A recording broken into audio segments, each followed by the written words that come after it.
नमस्कार, माझ्या या नवीन व्हिडिओमध्ये पुन्हा एकदा मी तुमचं स्वागत करते. मी मुक्ताई पवार. 2 दिवसांपूर्वी मी एक महाराष्ट्र शासनाच्या इतर मागासवर्ग व बहुजन कल्याण मंडळाअंतर्गत जो मुलींच्या उच्च शिक्षणासाठीचा GR आला होता त्याबद्दल मी माहिती टाकली होती.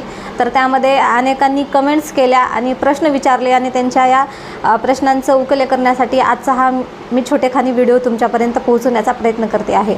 तर त्यामध्ये पहिला प्रश्न असा होता की उच्च शिक्षणासाठी मोफत ॲडमिशन घेण्यासाठी मुलींच्या वडिलांच्या उत्पन्नाची अट काही आहे का?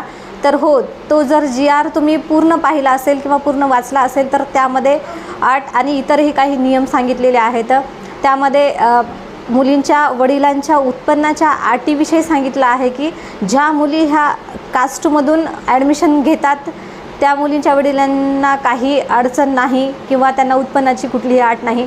पण कास्टच्या व्यतिरिक्त ओपनमधून जे कोणी मुलींचं ॲडमिशन करत आहेत तर त्यांना त्यांच्या वडिलांचे 8 लाख रुपयापेक्षा कमी उत्पन्न असणं ही अट घालण्यात आलेली आहे. तर उत्पन्नाची अट ही आहे.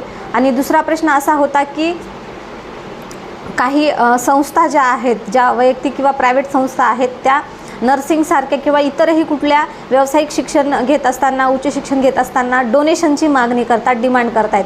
तर त्यांना असं सांगायचं की मला तुम्ही चुकीच्या पद्धतीनं जर त्या ठिकाणी ॲडमिशन करायला जात असाल तर ते तुम्हाला मागणी करणारच पैशाची. तुम्ही जर नियमानुसार गेलात तर तुम्हाला त्या ठिकाणी पैसे भरण्याची किंवा डोनेशन देण्याची काही आवश्यकता नाही. तर नियमानुसार कसे ॲडमिशन होतील तर त्या संस्थेचं किंवा त्या कॉलेजचं जे कुठलं कॅप राऊंड आहे, त्यांनी जी एकात्मिक ॲडमिशन पद्धती राबवलेली आहे, कॅप राऊंड्स असतात, त्या कॅप राऊंडमध्ये जर तुम्ही रजिस्ट्रेशन केलं असाल ऑनलाईन आणि कॅप राऊंडमध्ये जर तुमचं नाव असेल लिस्टमध्ये तर तुम्हाला त्या ठिकाणी डोनेशन देण्याची काहीच आवश्यकता नाही. मग ती संस्था प्रायव्हेट असो किंवा गव्हर्नमेंट असो.